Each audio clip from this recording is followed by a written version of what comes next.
Good afternoon, good evening, good morning. Welcome to the International Actuarial Association's Actuaries Across the Oceans talk show, Shaping Future Actuaries to Shape the World. My name is Lisa Wade, and I am your host for today's show. I am a pensions actuary with the firm Eckler Limited, and I am based in this Barbados office. I am also a member of the International Actuarial Association's Executive Committee. Joining me for today's discussion are Clarissa Dharma and Federico Tassara. Clarissa is an actuary based in Sydney, currently working in infrastructure investment. Prior to this, she was working within the banking actuarial consulting practice at a major accounting firm. She is an avid dog lover and enjoys spending her time outdoors with friends and family. Federico is an actuary from the University of Buenos Aires, Argentina. He is an associate of the Society of Actuaries and chair of its Latin America Committee. A former professor of the Master in Actuarial Science program at the Catholic University in Chile, Federico is the regional actuary for Southern Europe and Latin America with Munich Re. He lives in Madrid. Clarissa and Federico, welcome.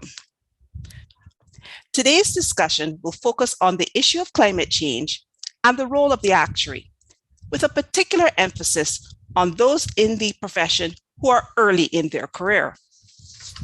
Clarissa, as an early in career actuary, what are some of the key skills that you believe actuaries must possess? Thanks, Lisa. Hi, everyone online.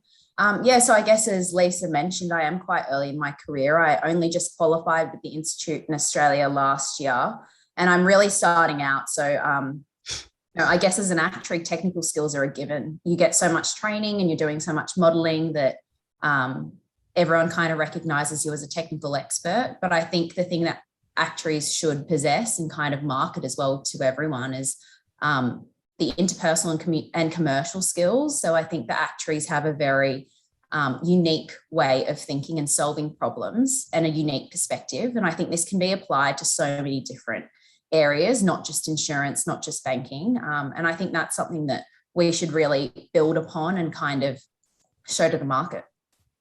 Okay, so Federico, what are your views on the key skills that actuaries must possess? Yes, I agree with Clarissa. I believe that what is most valued in actuaries is the ability to solve problems, to find new solutions, and to contribute with new perspectives. From my role as chair of the Latin American Committee of the SOA, I meet very often with employers of actuaries, and I ask them exactly this question: what do you value about actuaries? Today, for example, I had a meeting with one of the largest employer of actuaries in Argentina that is not an insurance company. It is an e-commerce company that is called Mercado Libre. It's like Amazon, but for Latin America. And they told me that they have economists, engineers, and actuaries, but what they value about actuaries is this: the ability to understand the problems that they have, to give solutions, to give fast solutions, and also to communicate them. And I think that that is our main differentiator. Beyond the traditional industries, where we are hired because we are experts, in new industries, we are hired for that, for the ability to solve problems. So in terms of our problem-solving skills and our strategic thinking, I mean, how do we feel that actuaries can play a pivotal role in terms of moving forward the discussion on climate change within the financial systems? Climate change is expected to bring rising temperatures, increased sea levels, unpredictable and more extreme weather events, drought, crop failure, and a host of other issues, many of which are expected to cause a fundamental shift in the availability and use of global resources. We are all agreed that actuaries do play this pivotal role in the financial system and are experts in risk management. How do we as an actuary expect the profession to evolve to meet the changing needs of our stakeholders? Many of us like myself, slightly longer in career actuaries, would have learned a certain skill set at a particular time and would be, involved in a process of continuing professional development, learning new skills, learning new techniques. But for younger and career actuaries, your educational platform would be entirely different in terms of learning new fields such as data science and predictive analytics.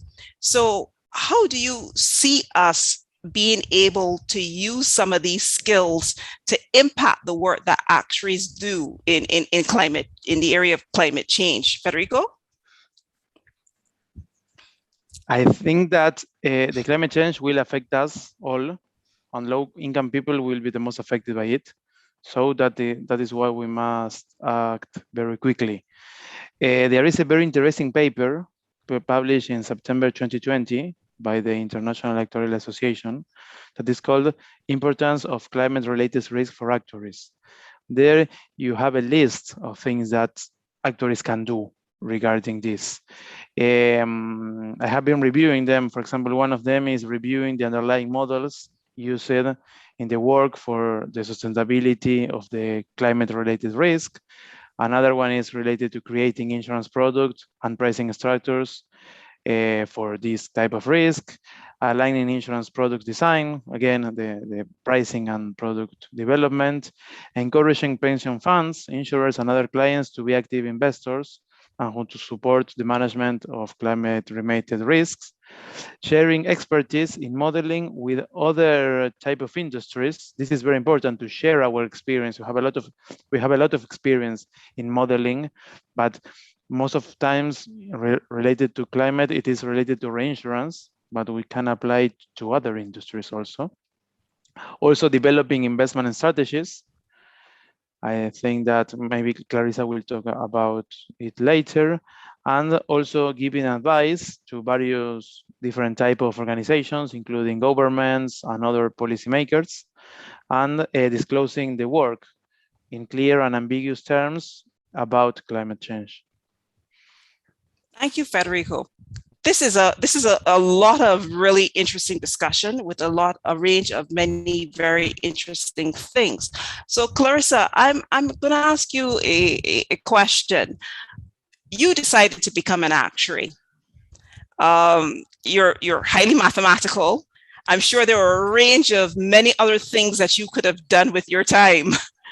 And I think for many persons who do have a mathematical background, there are a range of other skills that they could pick up and a range of other professions which they could have chosen.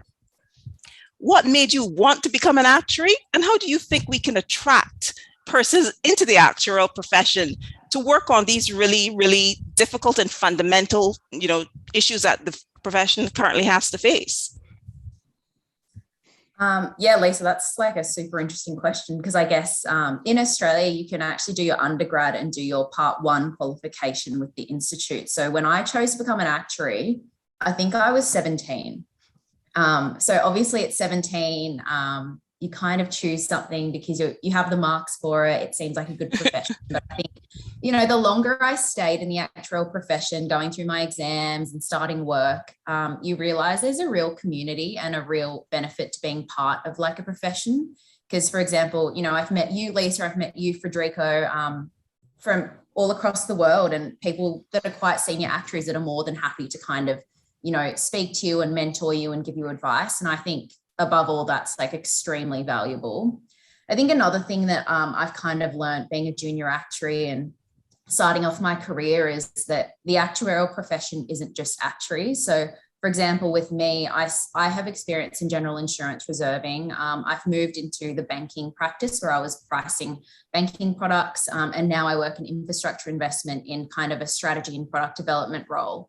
And I've kind of realized that the actuarial profession gives you skills rather than a job itself, and it can be your kind of opportunity to craft the job that you'd like. And I think other professions such as lawyers, or if you do a commerce degree, there's a lot of opportunity and kind of there's no defined job out of those degrees. Like a lot of lawyers will go off and become politicians or bankers or work with strategy. Whereas I actually think that's the same with actuarial, except you have a very strong technical skill set. And I've personally found that a great foundation for my career. And it gives me a bit of a standing when I speak to people or when I pick up a new piece of work. I have a technical lens that I bring to it. So yeah, I think, that's the reason of why I wanted to become an actuary, why I still am an actuary, even though I don't work in a traditionally actuarial job, and why I think that the actuarial profession is actually very attractive for especially younger people. I will say, Clarissa, I do think it's great that you are working in a non-traditional actuarial role. I think it's very encouraging to persons who do pursue actuarial degrees or actuarial qualifications to know they don't have to work in the traditional areas of life, health, pensions, and general insurance. So I think it's fantastic that actuaries are able to have their views and perspectives recognized as risk professionals within many different industries, within the financial services and definitely beyond. So, Federico, I believe that you bring a very unique perspective to the question of engaging and attracting persons into the actuarial profession, as you did teach actuarial science for a period of time. So what are your views, having taught actuarial science, in terms of entertaining?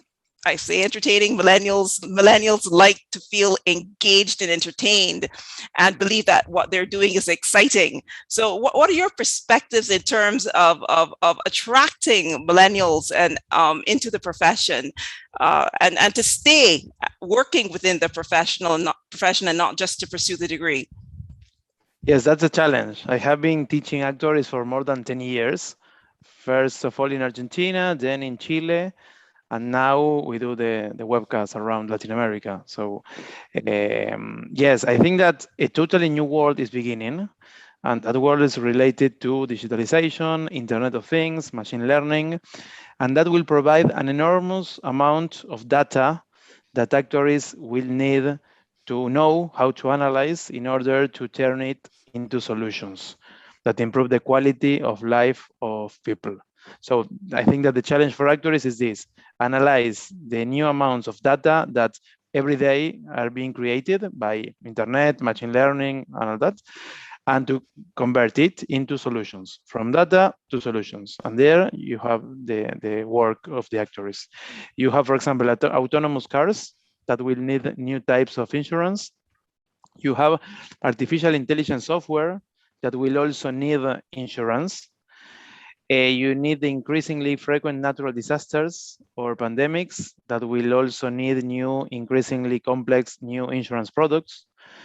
Of course, we will have new challenges in banks and insurance, but also in non-traditional industries. There are more and more issues where actuaries can contribute. So an era is coming where knowledge and data will be critical to all economics. So I think it's a great moment for being a young actuary. Thank you very much. I believe that with risk come opportunity. I think that the actuarial profession is uniquely placed to provide really expert advice on the impacts of climate change on financial systems. And the IAA is doing its part. There is a continuing series of papers and webinars that are available on its website that readers can access at any time to really deepen their understanding on the impact of climate change. Clarissa and Federico, do you all have any final comments that you would like to add? Federico, I'll let you put your comments in first. I would like to thank the International Actuarial Association for all they are doing, attracting new actuaries and about research and about climate change in particular, and all these new opportunities that we have to contact actuaries from Australia, Spain, and all the countries together. I think that it's great, and we should continue doing this kind of interviews and spaces of networking to talk to each other. Yeah, I think I'd mirror what Federico said. Thanks for the opportunity for the conversation. And I think it's an important conversation to have and an important conversation to keep having. I think even casual conversations like this can contribute a lot to the way that people think, or even putting the topic at the forefront of people's minds. And, as we kind of discussed before, it is a fundamental shift in perceptions and trends. And at the end of the day, everyone should be informed, and it is everyone's responsibility to think about it and create solutions around it. Clarissa and Federico, I'd like to thank you for participating in today's discussion. I'd also like to thank you, the viewer, for attending. Goodbye.